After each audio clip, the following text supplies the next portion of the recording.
लिए हैं फिडियास। कहते हैं उन्होंने एक बार ओलंपिया के मंदिर में स्थापित करने के लिए ज्यूस देवता की मूर्ति बनाई। बंधुओं बड़ी गजब की मूर्ति बनी।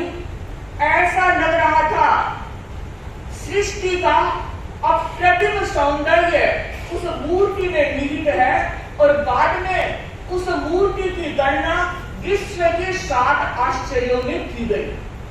बंधुओं, उस महान मूर्तिकार फिडियास के मन में एक बार सौंदर्य, शालीनता और आनंद की अधिष्ठात्री देवी की मूर्तियां बनाने का चिंतन आया और उन्होंने सोचा मैं इन तीनों मूर्तियों को नगर दुर्ग में स्थापित करवाऊंगा। बंधु, जिस समय चिंतन आया उस समय फिडियास किसी दूसरी मूर्ति का निर्माण करने में लगे हुए थे। उनके पास समय नहीं था कि वो 3 मूर्तियों का अति शीघ्र निर्माण कर सके, तो किसी दूसरे मूर्तिकार से मूर्ति बनाने की सोची। चिंतन चला और आखिर नाम आया सुकरात के पिता सोफ्रोनिस्कोस का। ये मूर्ति बना सकते हैं। बात रखी गई और सोफ्रोनिस्कोस ने स्वीकार कर दिया कि मैं मूर्ति बनाऊंगा। यद्यपि उनके लिए चुनौती थी। फिडियास जैसी सुंदर मूर्ति का निर्माण करना बहुत कठिन काम था, फिर भी स्वीकार किया और कहते हैं सामग्री इकट्ठी की। वो शिलाखंड पर छैनी चलाते उससे पहले ही काल पवित्र हो गए, स्वर्गवास हो गया, मूर्ति नहीं बना पाए। बंधुओं, पिता का अधूरा काम देते पूरा करते हैं और कहते हैं सुकरात ने उन तीनों मूर्तियों का निर्माण किया। जब मूर्तियां बन गई तो फिडियास के पास लेकर आए। मूर्तियों को देखते व्यास बड़े खुश हुए, लोगों ने देखा, लोग भी बड़े खुश हुए, लेकिन जो मूर्ति बनाने वाला सुकरात था वो संतुष्ट नहीं था, वो खुश नहीं था। क्यों? क्योंकि उन्होंने जिन मूर्तियों का निर्माण किया था उनमें तात्विक अंतर स्पष्ट नहीं हो रहा था कि कौन सी मूर्ति शालीनता की है, कौन सी सौंदर्य की है और कौन सी आनंद की है। और इस बार सुकरात ने सोचा, अगर इस बार मैं मूर्ति बनाऊंगा तो ऐसी मूर्ति बनाऊंगा जिसको देखते ही पता चल जाए ये सौंदर्य, ये शालीनता, ये आनंद की है। बंधुओं, ये सोचकर घर आए। उसी रात सुकरात को एक दिव्य संकेत प्राप्त हुआ कि सुकरात, शिलाखंड पर छैनी मत चढ़ाओ, मूर्ति का निर्माण नहीं, मनुष्यों का निर्माण करो। और कहते हैं इस एक दिव्य संकेत के साथ सुकरात के जीवन की दिशा बदल गई और उन्होंने अपने समय, श्रम और शक्ति का नियोजन मनुष्यों का निर्माण करने में लगाया। बंधुओं, मैं ये कहना चाहती हूँ, मुझे नहीं पता आचार्य तुलसी को कौन सा दिव्य संकेत प्राप्त हुआ, कब हुआ, लेकिन आचार्य तुलसी ने चरित्र संपन्नता और नीति निष्ठा की बुनियाद पर मनुष्यों का निर्माण किया। आचार्य तुलसी जानते थे कि प्राचीन भारत चरित्र संपन्न राष्ट्र था, भारत की गौरव गाथा गाई जाती थी।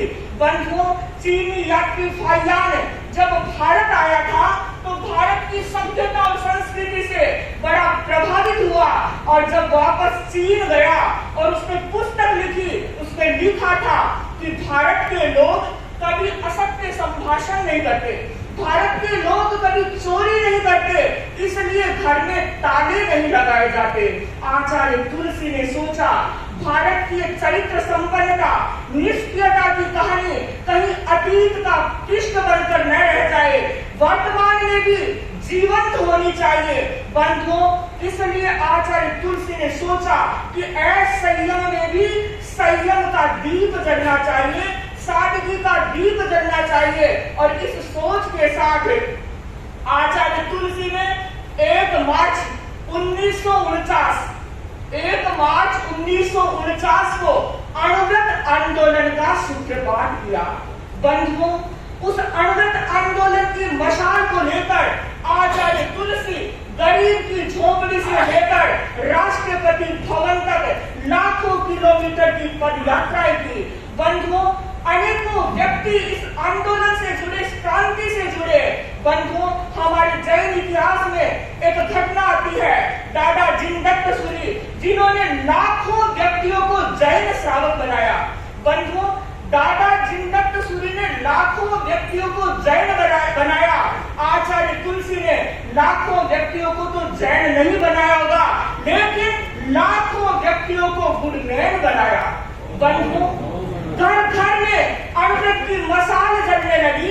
कवि, लेखक, वक्ता, संगायक इस अणुव्रत आंदोलन से जुड़ने लगे।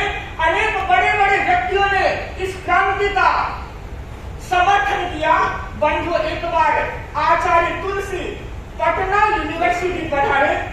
उस समय वहां के vice chancellor doctor Zakir Hussain थे, जो बाद में राज्यपाल भी बने, उपराष्ट्रपति भी बने और राष्ट्रपति भी बने थे।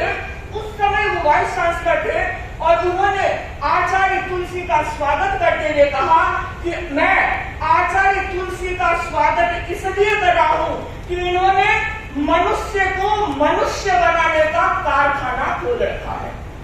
बंधुओं, जयप्रकाश नारायण जो सर्वोदय नेता थे, उन्होंने भरी परिषद में कहा था कि मैं जब तक आचार्य तुलसी जी के पास नहीं आया था तब तक मैं समझता था अणुव्रत सिर्फ जैनों का है, तेरापंथियों का है, लेकिन मेरी ये भूल थी।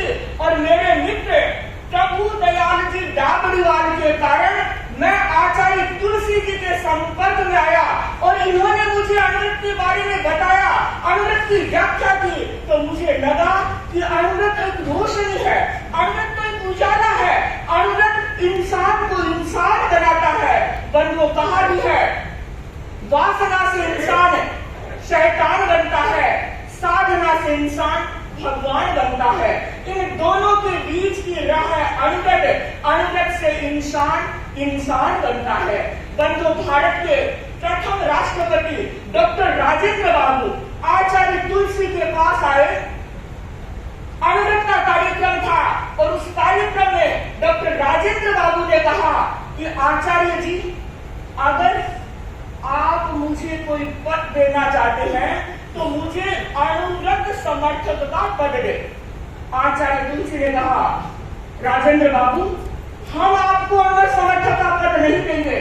बंधु, बड़ी विशाल परिषद बैठी थी।